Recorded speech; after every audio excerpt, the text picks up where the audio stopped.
First episode begins with Lasher walking toward the first street house. His hands are bloody. He opens the gate, leaving the doorknob stained crimson.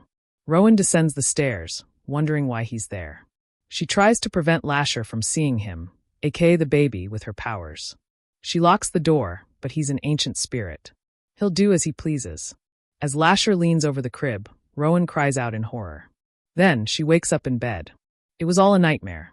Rowan checks on the baby, who calls her by name. Of course, we know this is Lasher in the flesh.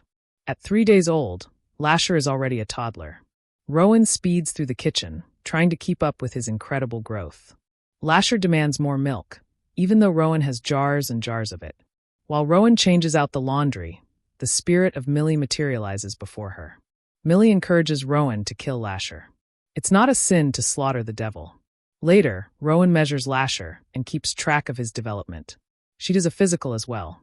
Rowan uses her powers to see inside him, noting his digestive and cardiovascular systems are normal. So what is Lasher? Is he truly human? According to Rowan's research, he appears to be just that. Lasher whines about Rowan taking his ability to make fire. He wants it back. That night, Rowan wakes to Lasher's cries and hears him endure another growth spurt. His pajamas no longer fit him. Next, Dolly Jean arrives. Rowan tells Dolly Jean that Lasher's growth is challenging to keep up with. Dolly Jean believes Lasher is something new, something magical, even though he gave Rowan his powers in exchange for a body. Dolly Jean encourages Rowan to ask Lasher what he wants. What's his objective? Why is he now in human form? Sure, he's only 4 days old, but he can talk with the best of them. Of course, this is all part of the prophecy. Lasher's arrival means the Mayfairs will come into their powers. Rowan asks Dolly Jean if the rest of the family has felt a change in their abilities. Dolly Jean assumes they will soon. They must trust Lasher to carry out his promise. Meanwhile, Moira arrives home. She embraces her little sister, Daphne. Alicia blasts the music to ensure Moira can't read Daphne's mind. That's Moira's special ability, mind reading. The late Tessa was Moira's sister, and she flew in after the latter's funeral. She suggests to Alicia that they all visit Tessa's grave. Alicia pivots, mentioning Lasher's birth. She claims Tessa contributed to the prophecy. Daphne explains that Rowan called Lasher to save Tessa, but he clearly didn't. Alicia doesn't seem too heartbroken over losing a child, declaring it all transpired as it was meant to. Moira doesn't like this answer. Alicia fires back that Moira never had respect for Lasher or his place in the Mayfair family. Later, Rowan reads a journal entry from Catherine Mayfair from August 12, 1946. Cip watches outside the house.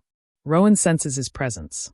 As he opens the door to his vehicle to leave, Rowan conjures a lightning bolt to brighten the night sky, so she can see it's Cip. Then, Cip returns to his hotel room. He speaks into a Bible while holding it with his now ungloved hand. Cip mentions that baby Lasher looks innocent enough, but he's seen Lasher burn a whole village in Scotland. He's capable of true evil. Cip fears what Lasher will do now that he's corporeal.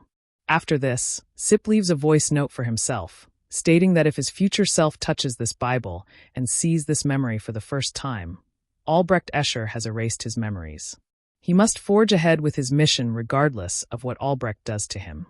Rowan is under Lasher's sway and has fortified the first street house with charms and spells that Cip can't penetrate. Then, Cip urges himself not to trust anyone except the person who will give this Bible to him. He puts his gloves back on and places the Bible in a box. Elsewhere, Moira visits Tessa's coffin near the Mayfair mausoleum. She kneels over said coffin and pulls out a childhood photo of her and Tessa.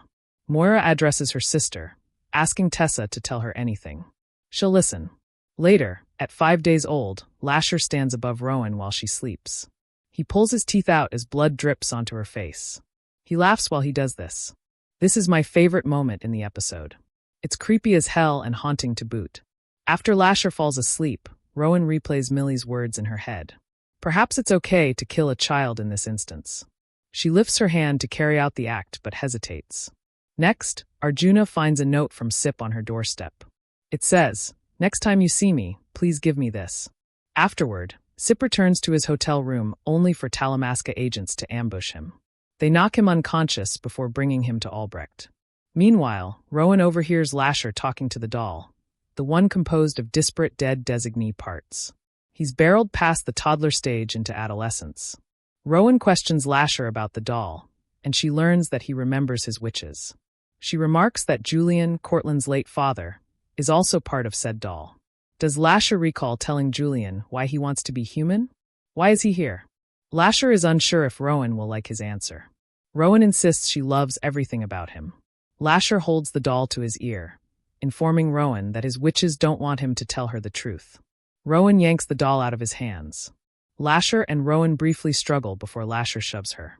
In retaliation, Rowan uses her magic, Lasher's magic, to shatter the mirror behind Lasher. A shard of glass slashes Lasher across the cheek. Rowan apologizes profusely before healing Lasher's wound.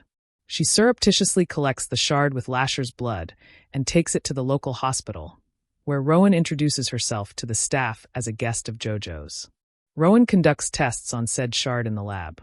She wants to determine what Lasher is. After this, Rowan calls Sam Lark, an ex-boyfriend who works as a reputable geneticist in New York. Lark offers his condolences for Rowan's mother's passing. Rowan asks for a favor. She wants Lark to run genetic testing on Lasher's blood sample, believing there's an anomaly. She claims it's for a patient, and it must be off the books. Lark vows to do the testing himself and send her the results. Next, Rowan spies a sobbing mother in the hospital hallway.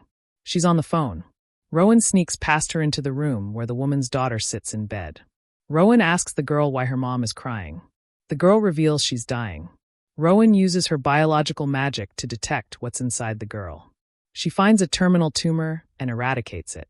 The child will live. Rowan shares the news with her, revealing that all will be well. If only this ability existed in real life. Then, exhausted from the endeavor, Rowan collapses on a sofa in the corridor. JoJo finds her there.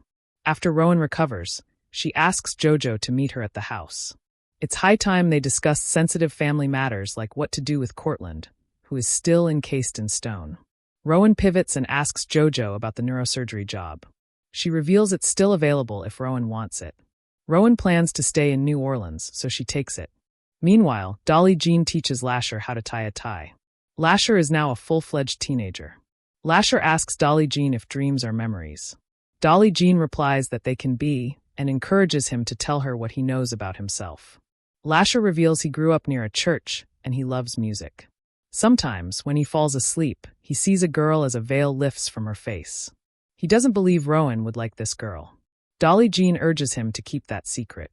Elsewhere, Cip wakes up in Albrecht's office in the Talamasca headquarters. Albrecht reassures Cip that he won't erase the latter's memories. In fact, the elders want Cip to take the lead in a covert operation to capture Lasher. Apparently, the Talamasca now want Lasher. His corporeal form spells disaster for the supernatural world. Albrecht shares that one Mayfair has a vendetta against the family. Cip might be able to turn her to their side. Speaking of Moira, she barges into the first street house, demanding to see Lasher. Dolly Jean plays music on the Victrola to prevent Moira from reading her mind. Rowan introduces herself. Moira chews her out for allowing Tessa to die so Lasher could become human. Rowan insists that this Lasher, her child, is different. He doesn't remember anything. Moira calls Rowan out for keeping Lasher close because he gives her immense power. Rowan urges Moira to return when Lasher is ready to receive visitors.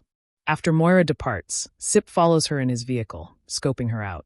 That night, Rowan brings Lasher a glass of milk. He's a growing boy, after all. Lasher eavesdropped on Rowan's chat with Moira. He asks about Tessa. Lasher insists he doesn't want to hurt anyone. Rowan claims he merely chose Tessa to wear the key necklace, and then she got into a bit of trouble. They pivot to Lasher's purpose and why he's here. Rowan tries to sweet-talk a response out of him. Lasher urges her to lean in closely. He tries to kiss her. Rowan rebuffs him, demanding he never do that again. Lasher claims he loves her, though. That's what happens when you bang the ancient spirit of the man you'll eventually birth, I guess. Lots of conflicting emotions there. Later, Rowan confronts Stone Courtland, asking about Lasher. Inside, we see Courtland stuck in a mysterious corridor with equally mysterious adjoining rooms. He discovers a key in his hand. Courtland moves to unlock one of the rooms when the elevator at the end of the hallway opens, revealing a host of women shrouded in white. They whisper the names of dead Mayfair witches while descending upon Courtland. Next, we see Lasher partying it up. He feels drawn to one young woman on the dance floor. He sniffs her as they dance together. However, Their interaction ends in tragedy. Lasher inadvertently kills her. He carries her over the threshold of the first street house. Rowan confirms the woman is dead before shooing Lasher away, claiming she'll take care of it. We see Rowan dispose of the woman in the lake and use her abilities to sink the corpse to the bottom of said lake. Before this, Rowan locks Lasher in the basement. He escapes, crawling through a narrow window to freedom. He's now an adult man and looks as we've always known him. Lasher finds the dead young woman's purse in the yard. He checks her university ID. Her name was Lucy Mayfair. Lasher flees into the night.